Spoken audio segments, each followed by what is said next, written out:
John 9. John 10:9. I am the gate. Whoever enters through me will be saved. They will come in and go out and find pasture. Second reading is Romans 15:7. Romans 15:7. Accept one another then, just as Christ accepted you, in order to bring praise to God. And the third is Jude 22 and 23. Be merciful to those who doubt. Save others by snatching them from the fire. To others show mercy mixed with fear, hating even the clothing stained by corrupted flesh. These are the words of the Lord. One of the things that is confusing to a lot of particularly pastors is the understanding of what exactly our job is. As Christians, it is easy to focus entirely on the divine. Now, I'm not saying that's a problem. Just hang with me for a little bit. I had a good friend who was a seminary professor. He was a brilliant biblical historian, but he was also one of the most spiritual human beings I ever met. And he spent a great deal of time talking to us about how, as pastors, how as leaders in the church, what we could not do was to forget those who were not. Because the easy thing for us to do is to go into the house of God and forget everything else. I have a poem that was given to me years and years ago by my first district superintendent that I've kept. And it was written by Reverend Samuel Moore Shoemaker, who was the co-founder of AA. Listen to what he wrote. I stay near the door. I neither go too far in nor stay too far out. The door is the most important door in the world. It is the door through which people walk when they find God. There's no use going way inside and staying there when so many are still outside, and they, as much as I, crave to know where the door is. And all that so many may ever find is only a wall where the door ought to be. They creep along the wall like a blind person with outstretched groping hands, feeling for a door, knowing there must be a door, yet they never find it. So I stay near the door. The most tremendous thing in the world is for people to find that door, the door to God. The most important thing any person can do is to take hold of one of those blind, groping hands and put it on the latch that only clicks and opens to the person's own touch. People die outside that door as starving beggars die on cold nights in cruel cities in the dead of winter. Die for want of what is within their grasp. They live on the other side of it. Live because they have found it. Nothing else matters compared to helping them find it, to open it, to walk in and find Him. So I stay near the door. Go in, great saints, go all the way in. Go way down into cavernous cellars and way up into spacious attics. In a vast, roomy house, this house where God is. Go into the deepest hidden casements of withdrawal, of silence, of sainthood. Some must inhabit those inner rooms and know the depths and heights of God and call outside to the rest of us how wonderful it is. Sometimes I take a deeper look in. Sometimes venture a little farther. But my place seems to be closer to the opening. So I stay near the door. The people too far in do not see how near those who are to leaving, preoccupied with the wonder of it all. Somebody must watch for those who have entered the door but would like to run away. So for them too, I stay near the door. I admire the people who go in, but I wish they would not forget how it was before they got in. Then they would be able to help the people who have not even found the door, or the people who want to run away from God. You can go in too deeply and stay in too long and forget the people outside the door. As for me, I shall take my old accustomed place, near enough to God to hear Him and know He is there, but not so far from His children as not to hear them. And remember, they are there too. Where? Outside the door. Thousands of them, millions of them, but more important for me, one of them, 2 of them, 10 of them, whose hands I am intended to put on the latch, So I stay by the door and wait for those who seek it. I had rather be a doorkeeper, so I stay near the door. As Christians, as human beings, our natural inclination when we get interested in something is to learn it as fully as we can, right? There are people who can quote you chapter and verse on batting averages, right? They're interested in it. They learn it. They understand it. What they forget very often is that there are a lot of people like me who are casual. Well, I'm not even a casual baseball fan. Who understand baseball, kind of, sort of, but they forget. Scientists forget. Doctors forget. Christians forget. We get the privilege of meeting God. We get the privilege of going into His house. And if we are not careful, we forget that there is a world full of people who have not yet made His acquaintance. We go too far in. We get too deep into the weeds. I've told you before, I'm going to tell you again, as long as I'm here, I don't care how wide your theology is. I'm concerned with how deep it is. I would rather you know one thing well than to know 1,000 things very shallowly. So just take the time to learn, to grow, to enjoy what comes from knowing God. Because there are lots of great things that come from knowing God. Lots of things. But what we can't forget is all those people who don't yet know. And it's easy for us to forget. It's easy for us to move away from the door. It's easy for us to say things like, well, I would never have done that. And we're all guilty of that. We see something, we hear something somebody's done, and we say, well, I would have never done that. And what we've forgotten is that there was a time when, yes, we would have done that, except by the grace of God. So as Shoemaker says, as those who write and talk and teach and preach about spiritual things, the reminder is always never forget where you come from.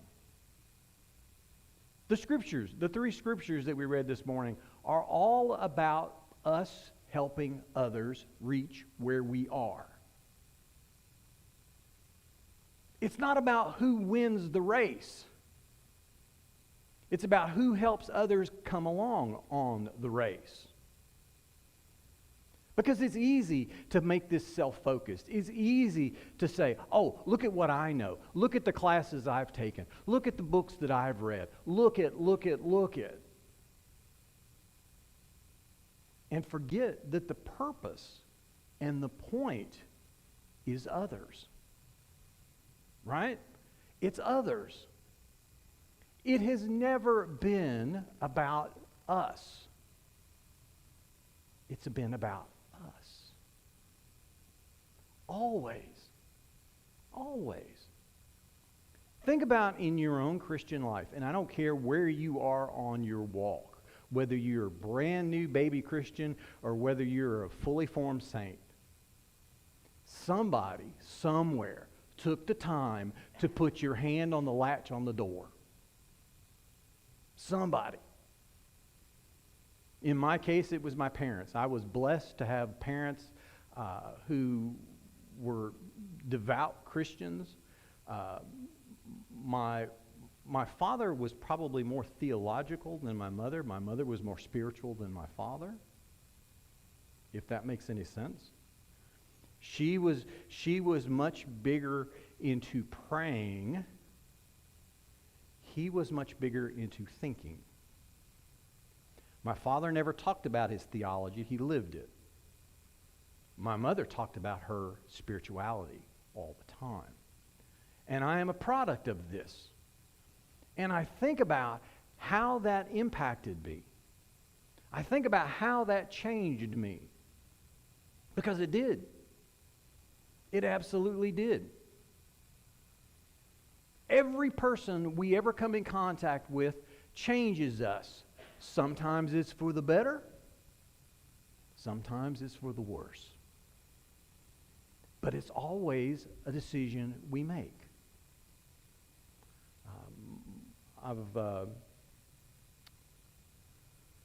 I'm interested in a lot of things that don't mean anything. All right, I'm talking outside of my Christian walk. I'm interested in a lot of things that mean nothing. I am interested, now, hear me out. I do not believe in Bigfoot. I am interested in the people that believe in Bigfoot. Okay? So I will go down that rabbit hole, not because I think there is a 10-foot tall, hairy, undiscovered primate walking around North America. Some good old boy in a pickup truck would have skinned one and put him on the wall by now. I'm interested in the people who believe. Because when we find out what makes people tick, this is what opens doors. Right? Do we all like the same music? Nope. Do we all like the same food? Nope. Do we all pray the same way? Nope. Do we all worship the same way? Nope. But we don't have to. And the problem that we run into is that we get so convinced that my way is the right way, we go so far in the door that we don't have any room for anyone else. And what's fascinating to me as a church historian is how much the church has changed in the last 200 years. I'm not saying it's better or worse, I'm saying it's different. But this is the changing of the generations. Things are different. We're experiencing in our country right now today a second or third or fourth spiritual awakening. Younger people are becoming more and more interested in spiritual matters than their parents before them. They are not interested in theology. They are not interested in church history. They are interested in people and how this thing called Christianity can impact people. And what the church has to figure out is, how do we open the door for these people who want to do something? Imagine that. People that want to do something. How can we open the door to those people who feel the call to do something, not for the church, for the world, without talking it to death? This is a problem the church has always had. We committee things to death. You know what an elephant is, right? It's a horse put together by a committee. But we do it not out of malice, not out of we're so afraid that we're going to make a mistake. We're so terrified that what we do is going to somehow be offensive to God that we tend to stand in one place. We won't move quick enough, not out of anger, not out of malice, out of fear. We are afraid of failure. Going back to the earlier baseball analogy. Baseball is one of the few things in the world, if you can do it right, 30% of the time you'll be a gazillionaire. If I can bat 300, which is 3 out of 10, any other thing in the world, that is a failure. But not in baseball. In baseball, you go in the Hall of Fame. Because they are not afraid to stand up there and miss 7 out of 10 times. And they will get in again, and again, and again, and again, and they will keep swinging.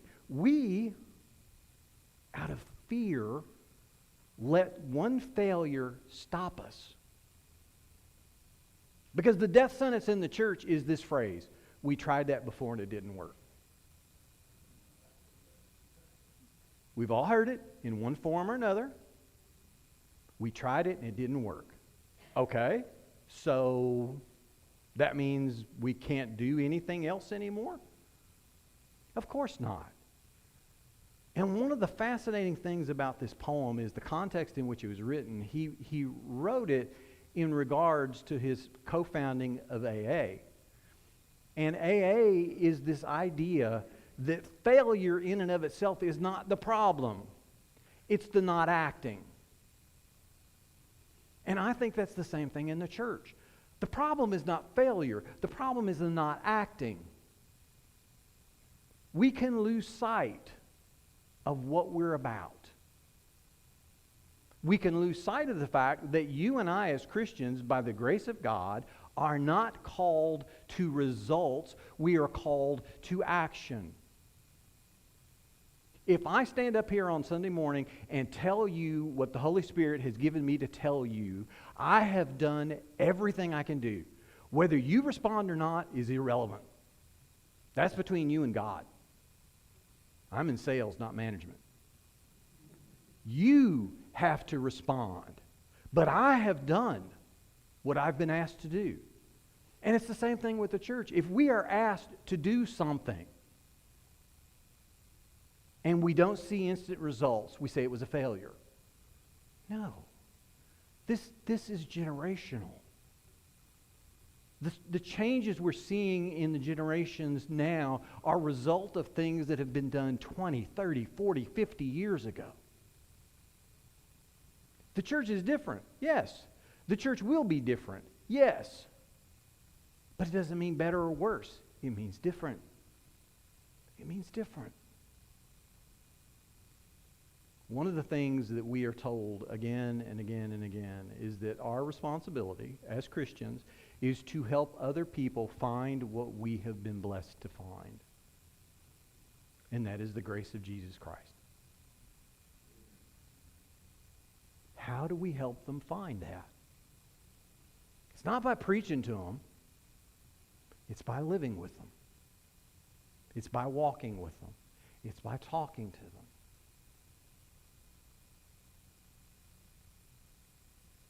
The temptation for too many seminarians is to forget the door and to go right on into the cathedral.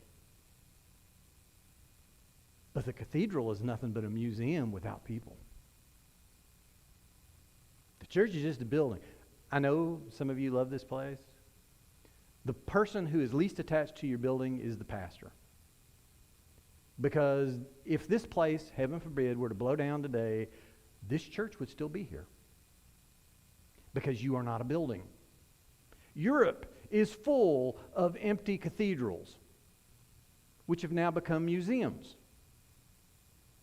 And what do you do in a museum? You walk through and you look and you say, oh, isn't that nice? That's beautiful. That's pretty. That's blah, blah, blah. But nobody goes there. Church, at its very nature, is about the corporate relationship between us, the world, and God. And that's what we're here for. To open that door to those who do not yet know. And it's not that we have all the answers. We'll never have all the answers in this life. But if I'm starving, and I see someone else starving, and I know where to get food, shouldn't I point them in that direction? Shouldn't I say this is where we need to go? And then walk with them? Not just tell them this is where you go, but walk with them? Because none of us would be here without someone who did that. Without someone who showed us some kindness, someone who showed us some divine spark, someone who showed us the love of God. The love of God. That's what this is about. The scorecard at the end of the day is very simple. Have you accepted the grace that is found in Jesus Christ? If yes, that's good enough. If no, nothing else matters. Nothing else matters. If any body of Christians, any church is responsible in any way for one human being to get to know the grace of God, that will be enough. The existence of that particular church would have been worth it. If it's no more than one. Because how much is that one worth to the Father? I used to get hammered all the time. People say, oh, you preachers, all you care about is numbers. Yes, all I care about is numbers, because each one of those numbers is a human being. Each one of those numbers is a soul. And yes, I will celebrate when someone becomes a Christian. Yes, I will hold that up, not as something to be proud of, but something to be grateful for. Because when I stand before God one day, I want to hear the words, well done, good and faithful servant. And that's it. That is it. So I stand near the door. And I hope you do too. Amen. As we gather as a church this morning, one of the great blessings that